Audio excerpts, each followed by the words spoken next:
alphabet is called Phoenician, although when found at ancient Israelite sites, it is called Paleo-Hebrew, but basically they're the same. Note that I've shown the more familiar square Hebrew letters below for reference, and so that we have names that we can use for these early symbols like Aleph, Bet, and Gimel.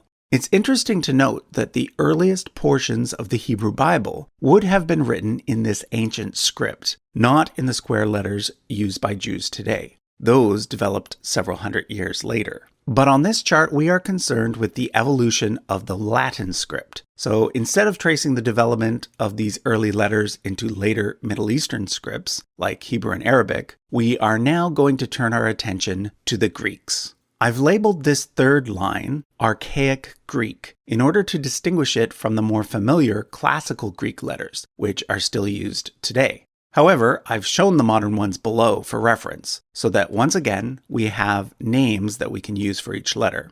I also want to point out that there was never a single archaic Greek alphabet. There were actually many different versions with slight variations that were used throughout the Greek-speaking world. So what you see here is a bit of a combined representation.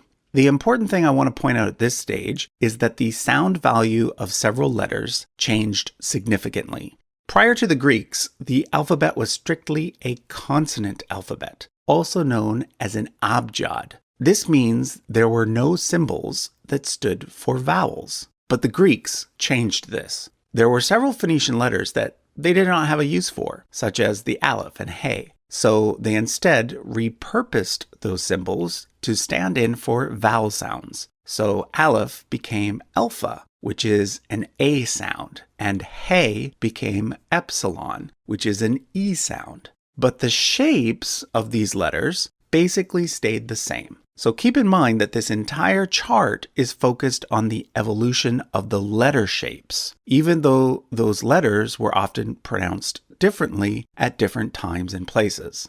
I'll also point out that it is from the first two letters of the Greek alphabet, alpha and beta, that we get the word alphabet.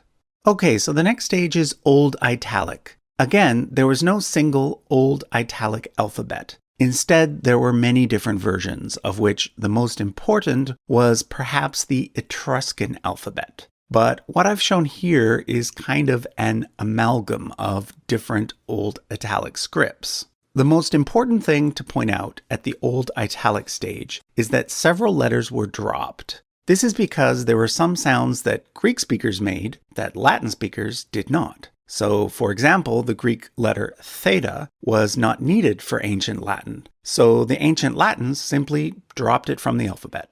I'll talk about some other changes in a bit, but for now, take note that the actual letter shapes didn't really change much between these two stages, and many of the shapes are actually quite recognizable, even in these archaic forms. It was during the period of the Roman Empire that the Latin alphabet reached the form that we know today, although at this point, only the capital letters existed. It's important to note that the ancient Romans did not distinguish between an uppercase and a lowercase. It's also important to note that they did not have 26 letters like we do today. They had only 23. Missing were J, U, and W. So during the lifetime of Julius Caesar, his name would have been written like this. I'll say more about J and U in a moment, but the biggest question that most people have at this point on the chart is, why did some of the letters flip? Well, originally many of the letters like B or K could be written either way. This was because originally the Greeks and Romans wrote both left to right as well as right to left, and the direction of certain letters depended on the direction of the writing. But eventually, writing left to right became standard. Perhaps because most people are right-handed and therefore less smudging takes place when you write left to right. Of course, when it comes to alphabets like Hebrew and Arabic, they are written in the opposite direction, right to left. Now, at the same time that the familiar Roman square capitals were being carved into stone, everyday writing, among those who were literate, was actually taking place in a slightly different script known as cursive. The word cursive coming from the Latin root for running, or doing something quickly. So originally, Roman cursive looked something like this, sort of a sloppy version of the capitals. But eventually it evolved into what became known as New Cursive. So by the time that the Western Roman Empire fell, the emperors would have been writing out their various decrees using letters like these ones. You can see that many of them look quite similar to the lowercase letters that we use today. Of course, when the Western Empire fell in 476, much of Europe experienced a so-called Dark Age, during which time there was far less writing going on. However, one of the places where a lot of writing did continue was in the Christian monasteries over in Ireland. There, a script developed known as Insular, which also ended up being adopted by the Anglo-Saxons over on the island of Great Britain. Therefore, this style of writing is also sometimes called Old English. A little while later, over on the continent, a slightly different style of lettering developed called Carolingian. This version of the alphabet emerged during the reign of Charlemagne, and by the year 1000, it had become standard throughout most of Europe. But remember, the printing press hadn't yet been invented, so all books were written by hand, which obviously took a long time. So as literacy grew and the demand for books increased, scribes eventually developed a script which they could write more quickly. This style was known as blackletter or Gothic, and it was the dominant style up until the time that Gutenberg developed his famous printing press in the 1400s. At that point, the letter shapes quickly started to look like the lowercase letters we see in serif fonts today, and were combined with the old Roman capitals, which were used at the start of sentences in order to increase readability. So now that we've done that overview, let's go back and talk about some of the individual letters. In English, the first three letters of the alphabet are A, B, C.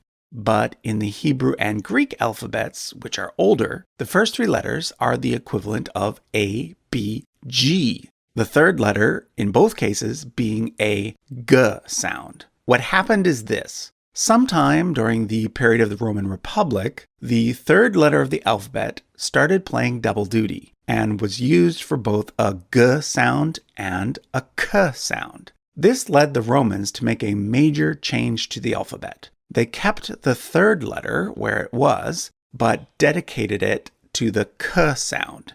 And they created a new letter, which looked very similar, and placed it as the seventh letter. This new letter, which was basically just a C with an extra little line, became G and was dedicated to the G sound. But there was a problem. By this point, the order of the alphabet had become standard, and each letter was associated with a number. So when the Romans placed the letter G in the number 7 spot, they had to move the letter that had previously been at the number 7 spot. That letter was the letter Z, also known as Z. The Romans didn't use that letter very much, so they simply moved it all the way to the end, which is why the alphabet today ends with the letter Z. One of the most important letters in the alphabet in terms of its evolution is the 6th letter, which today is our letter F. That's because there are 5 letters in our alphabet today that all trace their origin to this one letter. Originally, it was depicted as a walking stick or staff and was probably pronounced something like W. In Hebrew, it is known as Vav. But when the Greeks adopted the alphabet from the Phoenicians, they split this one letter into 2. They called the original letter digamma because for them it looked similar to gamma, but had an extra line. Hence, it was a double gamma, or digamma. It was eventually dropped from the Greek alphabet, but it stayed on in the Latin alphabet and became our letter F. But the Greeks also added a slightly different version of the digamma to the end of their alphabet and called it upsilon. Remember that the Greeks added vowels to the alphabet, and this letter was one of their vowels, something close to what we call the vowel U. However, in the Latin version of the alphabet, this letter was split into V and Y, and the letter V ended up playing several roles at once. Sometimes it was a vowel, like in Julius, but sometimes it was a consonant, like in the word valens, which means strong, although the Romans would have pronounced it closer to valens. Eventually, the letter came to look like our U, but it continued to do the work of both U and V, as well as sometimes W, all the way up until the invention of the printing press. At that point, it was split into U and V, and then eventually a W was added as well, which strangely actually often looks more like a double V. The other letter that we have today that wasn't in the original Latin alphabet is the letter J. Throughout most of history, the letter J was just a fancy version of the letter I, used whenever it came at the beginning of a word. But eventually, in many languages, it evolved as a unique sound, and therefore the fancy I was eventually added to the alphabet as the letter J. Let's now take a look at some of the letters that used to be in the alphabet, but are no longer around. As I mentioned earlier, the Romans dropped a lot of Greek letters because they simply didn't need them. These included theta and psi, but also a letter called san that the Greeks ended up dropping as well.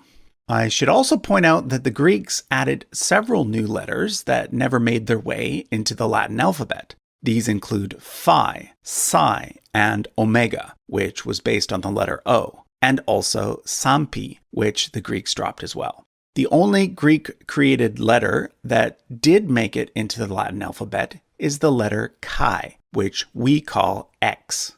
Finally, I want to point out two medieval letters that, once upon a time, were used to write English, but are no longer a part of our modern alphabet. Anyone who has studied a bit of Old English is likely familiar with these. They are thorn and win. And in both cases, their letter shape was adopted from runic letters, as opposed to directly from Latin.